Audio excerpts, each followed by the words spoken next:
Jack Sparrow nunca foi o tipo de herói que vence do jeito que as histórias tradicionais exigem. Ele não conquista reinos, não constrói um legado sólido, não termina com a coroa na cabeça nem com ouro no cofre. Na maior parte do tempo ele nem termina com um navio. Às vezes ele mal termina com dignidade, pelo menos não a dignidade que os outros reconhecem como dignidade. E ainda assim existe uma sensação persistente em quem assiste. Jack Sparrow nunca perde, mesmo quando ele perde tudo. Isso não acontece porque ele é invencível no sentido comum. Acontece porque Jack joga um jogo diferente. Um jogo em que vitória não é acumular poder, mas escapar do poder. Um jogo em que a derrota não é fim, é só uma troca de máscara. Um jogo em que o caos não é um acidente, é ferramenta. Jack Sparrow é, acima de tudo, um trickster, o bufão cósmico, a figura que atravessa mitologias como uma pergunta ambulante. E se as regras não forem sagradas, Hermes na Grécia, Ezu nas encruzilhadas, Loki entre deuses nervosos, Anansi rindo nas teias. O trickster é ao mesmo tempo criador e destruidor, não porque ama o mal, mas porque ama o movimento. Onde tudo tá parado, ele empurra. Onde tudo tá rígido, ele entorta. Onde a ordem virou prisão, ele abre uma fresta, às vezes só para ver o que acontece. E é por isso que Jack é tão perigoso para qualquer figura de autoridade no universo de Piratas do Caribe. Porque ele não está tentando vencer a autoridade. Ele está tentando mostrar que a autoridade é um teatro. A diferença é sutil, mas muda tudo. Quem tenta vencer o poder acaba jogando pelas regras do poder. Quem tenta provar que é mais forte, mais justo, mais honrado, mais digno, já caiu na armadilha. Jack não cai. Jack tropeça, cambaleia, ri, improvisa, parece fraco e, enquanto todo mundo tá focado no tabuleiro oficial, ele já está mexendo nas peças do lado de fora. A primeira coisa que Jack entende, e que quase ninguém ao redor dele entende, é que a vida social é performática. É encenação. É papel. As pessoas se agarram a identidades como se fossem essências. Eu sou um oficial. Eu sou um capitão. Eu sou um homem de honra. Eu sou a lei. Jack não. Jack usa identidades como figurinos. Ele veste e tira. Ele interpreta. Ele exagera. Ele imita o próprio mito. É por isso que ele parece acima de seus inimigos. Não porque ele é mais poderoso, mas porque ele não se ajoelha diante do mesmo altar. Ele sabe que, no fundo, todos os reis são atores cansados. Toda lei depende de quem acredita nela. Toda hierarquia precisa que as pessoas finjam que ela é natural. E é aqui que entra uma chave filosófica. Nietzsche. Nietzsche falava do espírito dionisíaco como a força que rasga a máscara da ordem apolínea. O apolínea é a forma, o controle, a clareza, a medida.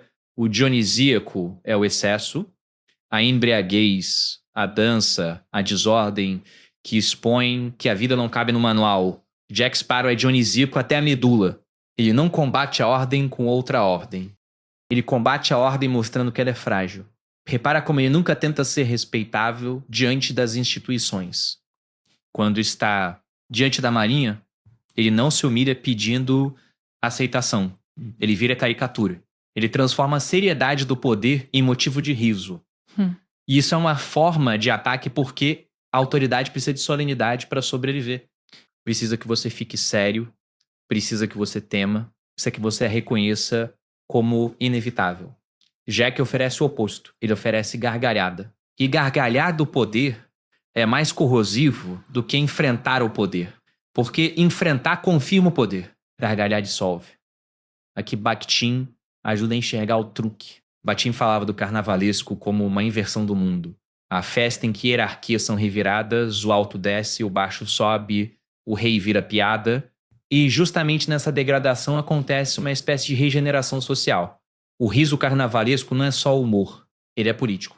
Ele é uma suspensão temporária da ordem, para lembrar que a ordem é construída, não divina. Jack é o rei do carnaval pirata. Ele entra em cenas onde deveria haver disciplina e transforma tudo em farsa. A postura, o jeito de andar, a fala, os gestos, ele faz questão de parecer um palhaço. Só que esse palhaço é perigoso, porque ele não está ali para ser aceito. Ele está ali para desestabilizar.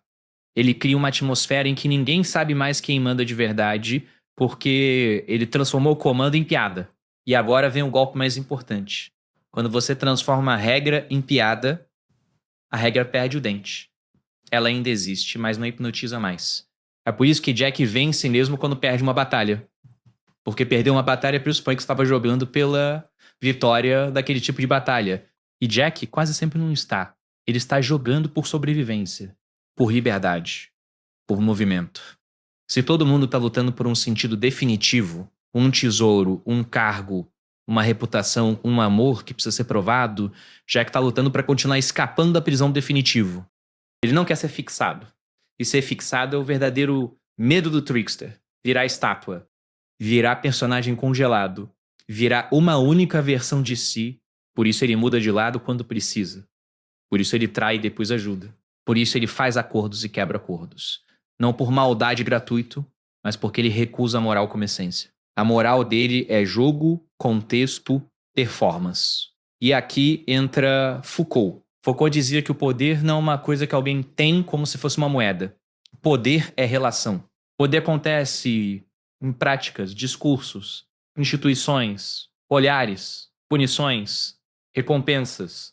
E justamente por ser relação, o poder também é instável. Ele tem brechas, ele tem pontos frágeis, ele exige cooperação.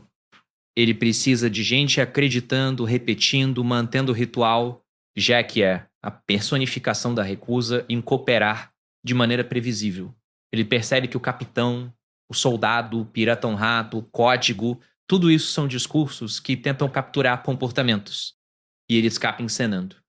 Ele finge ser aquilo que esperam só para, na hora certa, girar o volante e sair por outro caminho. Por isso ele parece invencível. Porque você não consegue derrotar alguém que não está onde você achava que ele estava. Você não consegue humilhar alguém que não depende da sua validação. Você não consegue prender alguém que vive na fronteira entre papéis, sempre pronto para virar outra coisa. E é aqui que Baudrillard entra como um tempero cruel, já que vive no simulacro.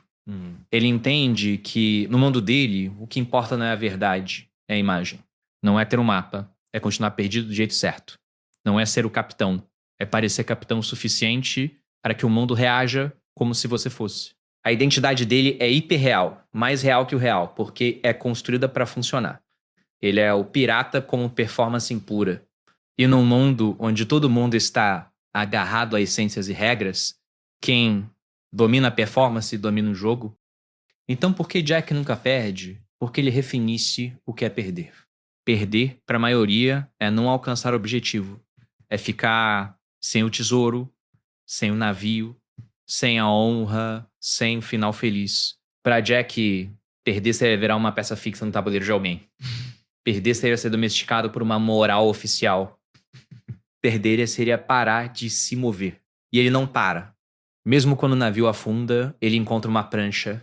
Mesmo quando o plano falha, ele ri e inventa outro plano. Mesmo quando ele fica sem nada, ele mantém a única coisa que importa para um trickster: a capacidade de improvisar. Essa é a vitória dele. Não ser capturado. Não ser normalizado. Não ser reduzido ao roteiro que os outros escreveram. E é por isso que figuras como Jack Sparrow incomodam tanto. Porque elas expõem uma verdade que a modernidade odeia. Muitas das regras, que parecem sólidas, são sustentadas por hábito e medo. Muitas instituições que parecem imensas são sustentadas por teatralidade. E quando alguém chega rindo, tropeçando e desmontando a seriedade, você percebe que a ordem não é um deus, é um acordo. Jack Sparrow dança no meio da tempestade porque ele entendeu algo que os outros ainda não aceitaram. Caos não é só abismo. Às vezes, o caos é palco. E quem sabe dançar no palco do caos não precisa ganhar como os outros ganham. Ele precisa apenas continuar. E continuar no universo dele é a forma mais alta de vitória. Se você curtiu essa leitura, comenta aqui embaixo. Qual é a maior vitória de Jack Sparrow para você? A mais improvável, a mais absurda, a mais genial. Deixa o like, se inscreve no canal e quando terminar, clica no próximo vídeo recomendado aqui do canal. Porque se você gosta de enxergar a filosofia escondida em cultura pop, o próximo vai ser perfeito. A gente se vê no próximo.